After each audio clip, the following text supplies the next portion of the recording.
Welcome to the VGA Esports Show. We've got an action-packed one for you. What an incredible FC25 season it's already been. We've gone through the FC Pro Open stages. We've had the E-Champions League, but the most anticipated one is definitely the FC Pro World Championship.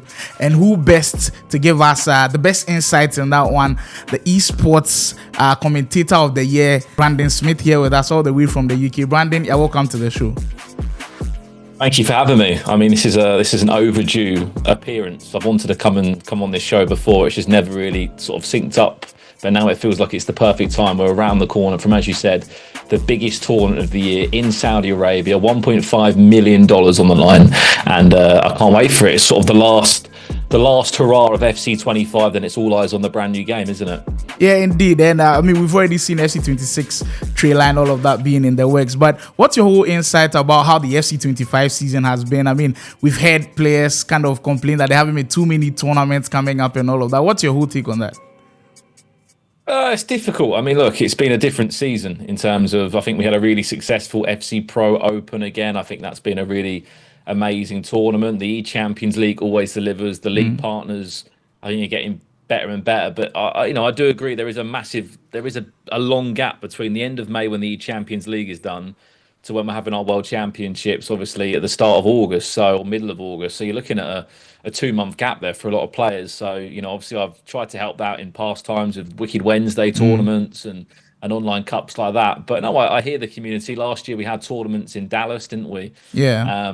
At DreamHack, in Sweden, in DreamHack. And again, I thought we would have saw that again this year. We kind of have in Riyadh with a last chance qualifier where there's 512 players playing literally tomorrow as we're recording this. So I hear the players completely, but I think if you are, which doesn't sound that great as well, but if you are in the creme de la creme, if you are the best of the very best, you are playing in basically every tournament there is. But for those outside of that, I fully understand it's quite hard to bridge the gap at the moment. Interesting. And speaking of the last chance qualifier that's coming up as we are recording this tomorrow, you have been there before in such a situation where there are over 500 players gunning for just 5 spots. Tell us a little bit about how the gauntlet looks like and how many games you are supposed to play, how locked in you have to be able to, qualify through those stages.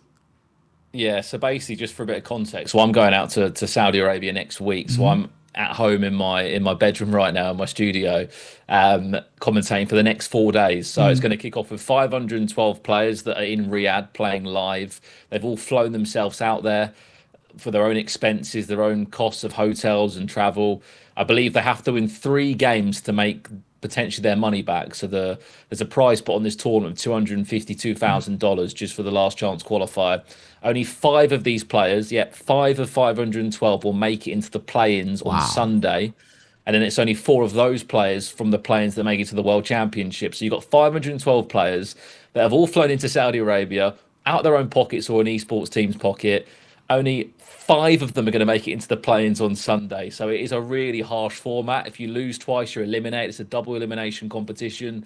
And I'll be honest to you, don't ask for predictions because I've got absolutely no idea of what is going to happen. I'm trying to understand who on earth's playing because there are so many names. I think there's 32 pools of players in different brackets. Like, it's going to be very confusing to follow. But yeah, it all kicks off tomorrow for the next 4 days. Yeah, it sounds amazing already. And I think it's a great opportunity as well because back home here in Africa, we don't usually have opportunities to be able to do this. But then, of course, last year, we were able to have some players over there. This year, I'm hearing it's an increased number. So we're looking forward to seeing what our African players will be able to do on the main stage. But just the last thing on the FC Pro World Championship, I think almost every year we see increased prize pools and being able to have the esports players earn as much as they put the work in.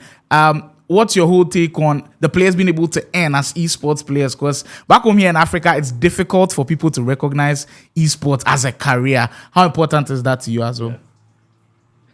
Well, I think first and foremost, speaking of just Africa in terms of the opportunities, I know it's been a little bit disappointing in past times. There's been a couple of Nigerian players that have qualified for the playoffs or the World Championships, and due to work permits and visas, they've not been able to come out, which of course is heartbreaking really for a lot of those guys. And it goes without saying that the numbers of FIFA and football and EAFC fans in Africa is relentless, and I can't wait for the day that you guys can get more involved and come across. We've had moments of it in Morocco or South Africa, where we've seen sort of just those communities come across. But yeah, to answer your question, I think it's a difficult one. I think if you're at the top level, you can earn some incredible money. I think Nicholas, if he plays well at this World Championship, is going to be on to break $1 million in prize money, which is the first ever pro player to do that.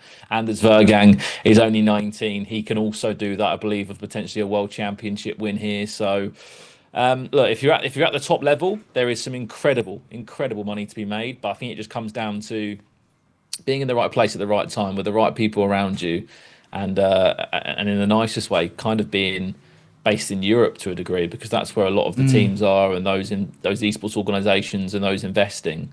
I think we'll see a lot of those at the Esports World Cup. Those big organisations that are investing in multiple games, including EAFC to League of Legends to Counter Strike. But I just think for Africa, it's one of those, like, the chances are going to come and the opportunities are going to come, and one day I would love to have the chance to come out to Africa and maybe commentate a tournament with yourself. That'd be quite cool. Yeah, that would indeed be cool. And speaking of commentating, I don't think if I don't ask this question, it's definitely not going to sit down well with me. I mean, I've read stories about your journey. Of course, you and Richard's journey beginning in university days and all of that. Are there any insights for any up-and-coming commentators, of course, like myself, that you think are really important that we'll have to be able to note down to get to those levels that you guys are at? Sure. I think for me, it was a case of you've just got to be obsessed with it, really.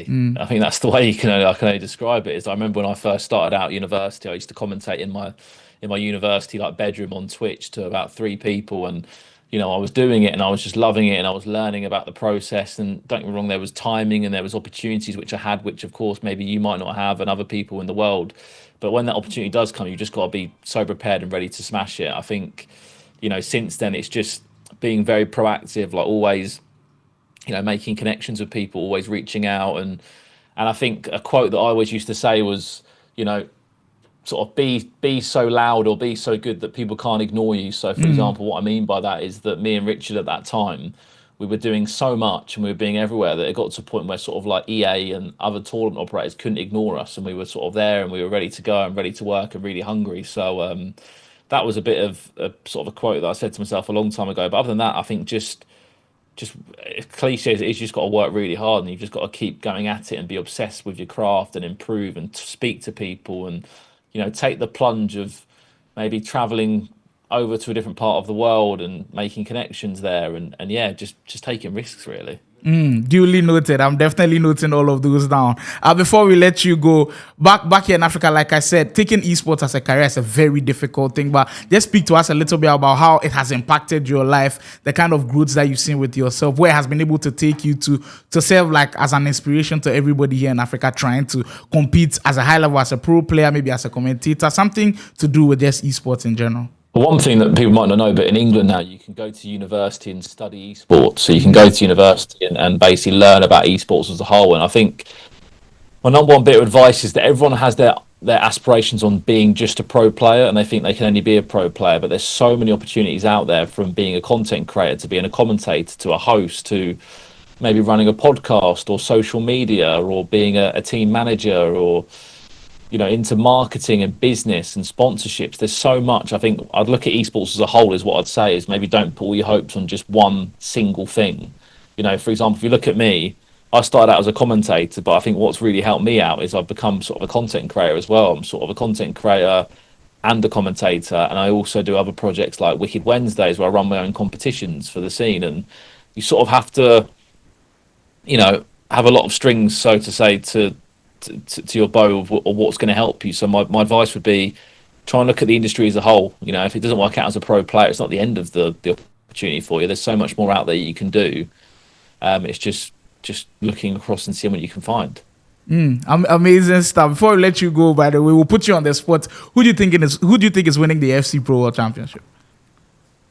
I think there's 2 angles and 2 answers. I think Anders Vergang would be ridiculous, back-to-back world champion. But I think the story that I would love to see is Nicholas being champion, and I think he would retire. I think he would retire. I think Nicholas would win the world championship, and I think he would retire on the spot there and then. What a career! What a man! I mean, there's a lot of money still to be won, so maybe not. But it would be an incredible ending. So I'm going to say my heart says Nicholas, my head says Anders Vergang. And you think if Nicholas wins, he cemented the GOAT status? I think that's what's missing. It's the World Championship, isn't it? He's so consistent. He's had 8 in a row World Championships. But the one thing that we always say, he's missing a World Championship. He wins that, he is the GOAT, yes. Thank you so much, Brandon. It was such a pleasure having you. I've always been dreaming of doing this, and I've definitely taken pointers off of everything that you said. And hopefully we can have you here in Africa so many times so we can work together. Anytime, mate. My advice to you, mate, just keep going. I see you everywhere. Just keep pushing, keep going, and it will happen. Thank you so much. All right.